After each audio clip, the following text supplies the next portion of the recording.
പിതാവിന്റെയും പുത്രന്റെയും പരിശുദ്ധാത്മാവിന്റെയും നാമത്തിൽ ആമേൻ. പ്രിയപ്പെട്ടവരെ, ഇന്ന് ആഗസ്റ്റ് 2-ാം തീയതി ഞായറാഴ്ച. അമ്മേ പരിശുദ്ധ അമ്മേ, അമ്മേ പരിശുദ്ധമേ, ദൈവമാതാവേ, കൃപാസനത്തിലൂടെ ഞങ്ങൾക്കും ഞങ്ങളുടെ ദേശത്തിനും അമ്മ മധ്യസ്ഥം തേടി തന്ന എല്ലാ അനുഗ്രഹങ്ങൾക്കും കൃപകൾക്കും ഞങ്ങളിപ്പോൾ ഹൃദയം നിറഞ്ഞ നന്ദി പറയുന്നു. അമ്മേ പരിശുദ്ധമേ, ദൈവമാതാവേ, 2004 ഡിസംബർ 7-ാം തീയതി ഉച്ചകഴിഞ്ഞ് 2:30 കൃപാസനത്തിൽ സംഭവിച്ച അമ്മയുടെ പ്രത്യക്ഷപ്പെടലിനെക്കുറിച്ച് തിരുസഭയ്ക്ക് സമർപ്പിച്ചിരിക്കുന്ന പഠനരേഖകളുടെ മേൽ സഭാത്മകമായ പഠനം ആരംഭിക്കുവാൻ ഞങ്ങൾ പ്രാർത്ഥിക്കുന്നു. അമ്മേ പരിശുദ്ധമേ, ഭൂസ്വർലോകങ്ങളുടെ രാജ്ഞിയായ അങ്ങേയ്ക്ക് ഭൗമസംരക്ഷണത്തിനായി പ്രപഞ്ചപ്രകൃതിയെ തന്നെ തിരുസഭ പ്രതിഷ്ഠിക്കുവാൻ ഈ പ്രത്യക്ഷീകരണം വഴി ഇടയാക്കണമേ. പരിശുദ്ധമേ, ജപമാല മാതാവേ, സകല കൃപാസനം പ്രാർത്ഥനയോടും ചേർത്ത് ഞങ്ങളിപ്പോൾ പ്രാർത്ഥിക്കുന്ന ഈ കുടുംബത്തിന്റെ പ്രത്യേക നിയോഗം പറ മക്കളെ.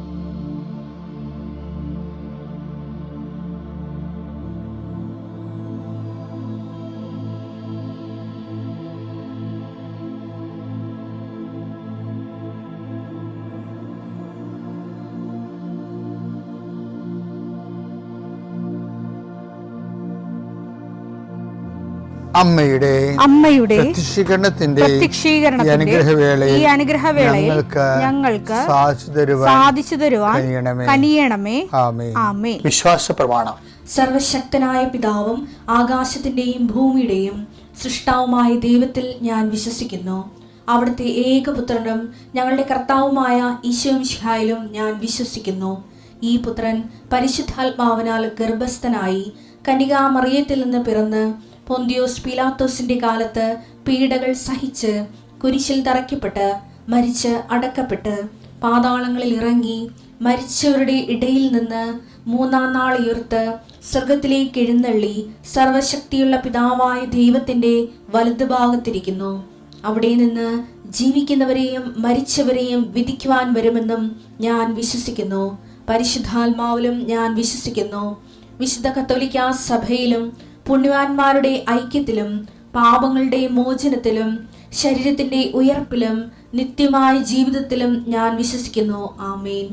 സുഖസ്ഥനായ ഞങ്ങളുടെ പിതാവേ, അങ്ങയുടെ നാമം പൂജിതമാകണമേ. അങ്ങയുടെ രാജ്യം വരണമേ. അങ്ങയുടെ തിരുമനസ് സ്വർഗത്തിലെ പോലെ ഭൂമിയിലും ആകണമേ. അന്നു വേണ്ടുന്ന ആഹാരം ഇന്ന് ഞങ്ങൾക്ക് തരണമേ.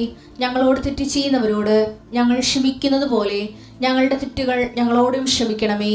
ഞങ്ങളെ പ്രലോഭനത്തിൽ ഉൾപ്പെടുത്തരുതേ, തിന്മയിൽ ഞങ്ങൾ രക്ഷിക്കണമേ. ആമേൻ. നന്മ നിറഞ്ഞ മറിയമേ, സ്വസ്തി. കർത്താവ് അങ്ങയുടെ കൂടെ സ്ത്രീകളിൽ അങ്ങ് അനുഗ്രഹിക്കപ്പെട്ടവളാകുന്നു. അങ്ങയുടെ ഉദരത്തിൻ ഫലമായി ഈശോ അനുഗ്രഹിക്കപ്പെട്ടവനാകുന്നു.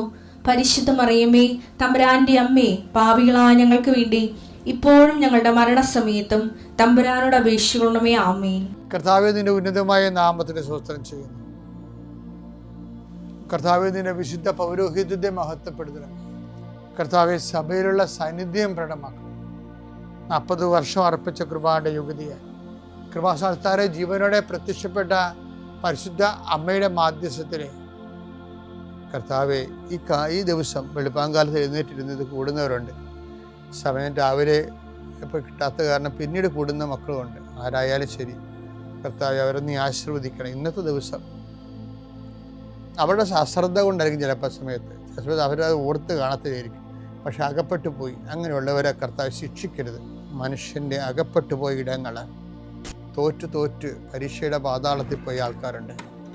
ഇൻ്റർവ്യൂവിന് തോറ്റ് വിസ പ്രോസസ്സിങ്ങിൽ പെട്ടുപോയവരുണ്ട്. അതിൻ്റെ ഒരു പാതാളം നിങ്ങളുടെ മുമ്പിലുണ്ട്. ഓരോ ബിസിനസ്സുകൾ, ഓരോ കച്ചവടങ്ങൾ നഷ്ടം വന്ന് നഷ്ടത്തിൻ്റെ പാതാളത്തിൽ പോയ ആൾക്കാരുണ്ട് ഈശോയെ. രോഗങ്ങൾക്ക് മരുന്ന് കഴിച്ച് ഓപ്പറേഷനുമായി, ഓപ്പറേഷൻ ഡോക്ടർ തന്നെ പറയുന്നു ഓപ്പറേഷൻ ചെയ്താലും ശരിയാകുമെന്ന് അറിയത്തില്ലെന്ന് പറയുമ്പോൾ രോഗത്തിൻ്റെ പാതാളത്തിൽ അകപ്പെട്ടവരുണ്ട് ഈശോ. ഓരോ രാജ്യങ്ങളിൽ മെഡിസിനൊക്കെ എടുത്തിട്ട് തിരിച്ചു വന്നിട്ട് ഇന്ത്യൻ പരീക്ഷ എഴുതിയിട്ട് തോറ്റുപോയവരുണ്ട്. അവർക്ക് ആത്മവിശ്വാസം നഷ്ടപ്പെട്ടു പോയവരുണ്ട്. വിവിധ രാജ്യങ്ങളിൽ കർത്താവെ ഓരോരോ പരീക്ഷകൾ, അതുപോലെ തന്നെ ഓരോ തരത്തിലുള്ള തീസിസ് വർക്കുകൾ, PhD തീസിസ് വർക്കുകൾ, ചില പാതാളങ്ങളിൽ ചെന്ന് അകപ്പെട്ടവരുണ്ട് ഈശോയെ. ചില ഗുരുക്കന്മാർ, ഗൈഡുമാർ ശിക്ഷിക്കുന്നവരുണ്ട്. മാനസികമായ പലതരത്തിലുള്ള സാഡിസ്റ്റുകളായിട്ടുള്ളവരുണ്ട് ഈശോയെ. അങ്ങനെയുള്ള പാതാളങ്ങളിൽ ചെന്ന് അകപ്പെട്ടവരുണ്ട് ഈശോയെ. ഇതുപോലെ ഓരോ വിഷയങ്ങളും മനുഷ്യൻ അനുഭവിക്കുന്ന നമുക്ക് ആ സാമ്പത്തിക ചില കടങ്ങൾ, ചിലയിടത്ത് കൊണ്ട് പണയം വെച്ചിട്ട് അവസാനം നമ്മുടെ കിഡ്നി വരെ വിറ്റാലും തീരാത്ത അവസ്ഥയിൽ പുതിയ പലിശക്കടങ്ങൾ വന്ന് പാതാളത്തിൽ അകപ്പെട്ടവരുണ്ട് ഈശോയെ. അടക്കപ്പെട്ട പ്രതീക്ഷകളെ കർത്താവ് നിൻ്റെ പ്രകാശത്താൽ പുതിയ പ്രത്യാശ നൽകിക്കൊണ്ട് യേശു ക്രിസ്തുവിൻ്റെ നാമത്തിൽ എന്തെല്ലാം വിഷയത്തെ ദൈവവേദനെ നീ ഇന്ന് വേദനിക്കുന്നുണ്ടോ അതെല്ലാം കർത്താവിൻ്റെ നാമത്തിൽ നീങ്ങിപ്പോകട്ടെ എന്ന് ഈശോ നാമത്തിൽ കൽപ്പിക്കുന്നു.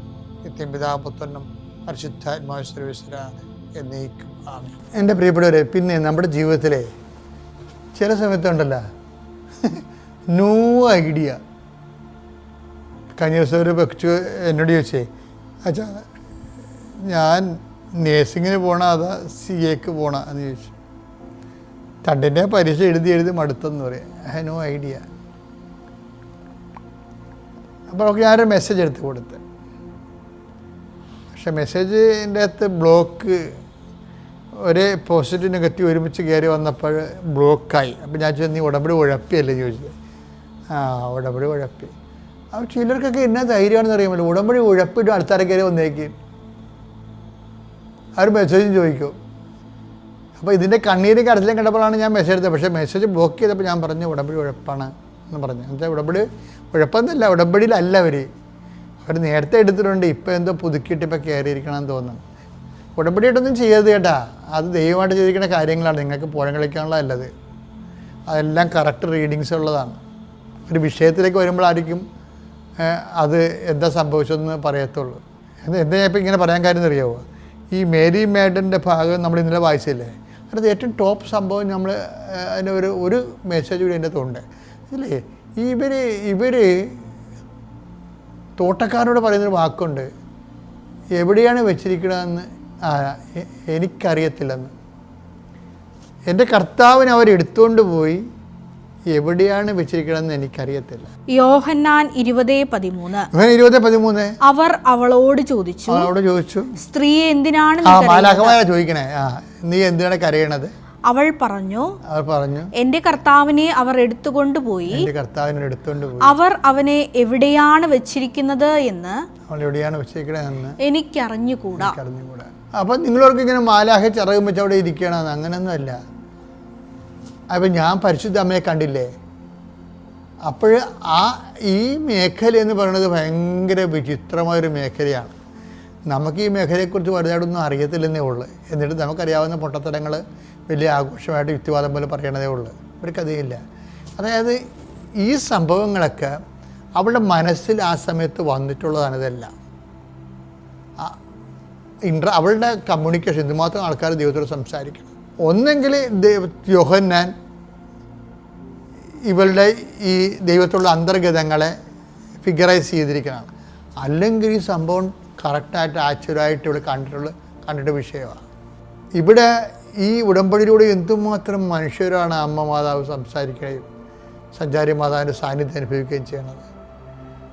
അപ്പോൾ ഒരു ലെവൽ കഴിഞ്ഞാൽ, ദൈവസംഘത്തിൻ്റെ ഒരു ലെവൽ കഴിഞ്ഞാൽ ദൈവത്തിന് തോന്നും ഈ വ്യക്തിയുമായിട്ട് കമ്മ്യൂണിക്കബിളാണ്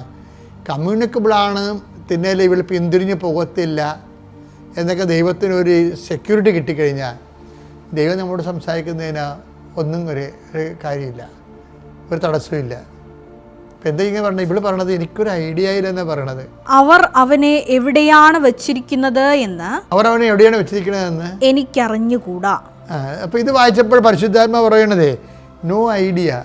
നോ ഐഡിയ ചില സമയത്ത് നമ്മുടെ ജീവിതത്തിൽ വരും. No idea. എന്ത് ചെയ്യണം? ആദ്യം കല്യാണം കഴിച്ചിട്ട് കാനഡയിൽ പോണ, കാനഡയിൽ ചെന്ന് കല്യാണം കഴിക്കണ, അത് ഇവിടുന്ന് കല്യാണം കഴിക്കണം, അവിടുന്ന് കല്യാണം കഴിക്കണം. ആ കൊച്ചിന് കനേഡിയൻ പൗരത്വം വേണം, ഇന്ത്യൻ പൗരത്വം വേണം.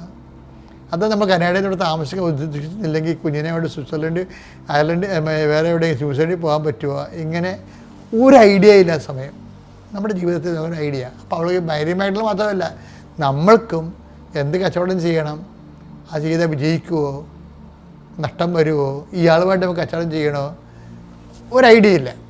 അപ്പോൾ ഐഡിയ ഇല്ലുമ്പോൾ എന്താ പറയുക? ഐഡിയ ഇല്ലെങ്കിൽ, ഒരു ഐഡിയ എന്നൊരു ജീവിതത്തിലേക്കുള്ള ഇല്ലെങ്കിൽ എന്താ ചെയ്യണമെന്നറിയാമോ?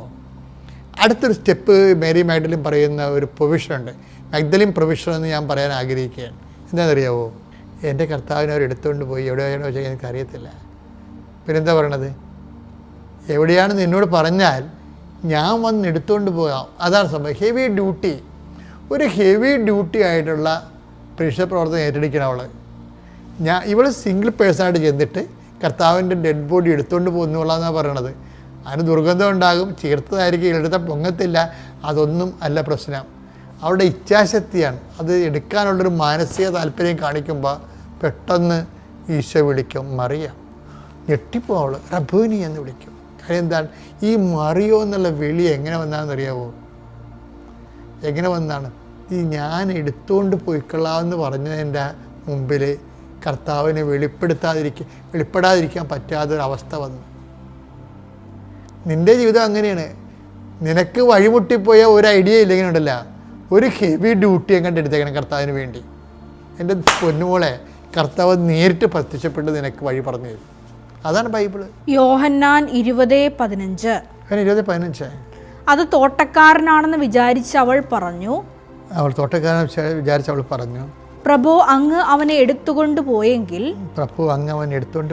എവിടെ വെച്ചു എന്ന് എന്നോട് പറയുക. ഞാൻ അവനെ എടുത്തുകൊണ്ട് പോയിക്കൊള്ളാം. അപ്പോൾ അടുത്ത വരി എന്താ? യേശു അവളെ വിളിച്ചു. എല്ലാം മാറുകയും ഇനി പറയാൻ ഈശോ അവളെ അനുവദിക്കത്തില്ല. യേശു അവളെ വാ പൊത്തണ പോലെ വിളിച്ചു, മറിയാം. വിടിയൊരു വല്ലാത്ത വിടിയായിപ്പോയി, മറിയാം. നമ്മൾ പറഞ്ഞത് ഈ നാടകക്കാർ വിളിക്കുന്ന പോലെയല്ല, അത് ആ സ്നേഹത്തിൻ്റെ ആഴങ്ങളെല്ലാം അറിഞ്ഞുകൊണ്ട് വിളിക്കേണ്ട, മറിയാം റബ്ബൂനി എന്ന് വിളിക്കുക. അത് എന്നാ രസമാണെന്ന് ആ ഭാഗം എന്ന് വെച്ചത്. അതായത് അവർക്ക് എന്താ കാര്യത്തിൽ നമ്മുടെ ഇന്നത്തെ കന്യാസം കണ്ടില്ലേ, 2 തിമോത്തി 1:8, നിൻ്റെ കർത്താവിന് സാക്ഷ്യം നൽകുന്നത് നീ ലജ്ജിക്കരുത്. അവർക്ക് ലജ്ജയില്ലാതെ ഈ ബോഡി എടുത്തുകൊണ്ട് പോകാമെന്ന് അവൾ പറഞ്ഞില്ലേ. അതാണ് ദൈവം മറുപടി തന്നത്. വായിച്ചത് 2 തിമോത്തിയോസ് 1:8. നമ്മുടെ കർത്താവിന് സാക്ഷ്യം നൽകുന്നതിൽ നീ ലജ്ജിക്കരുത്.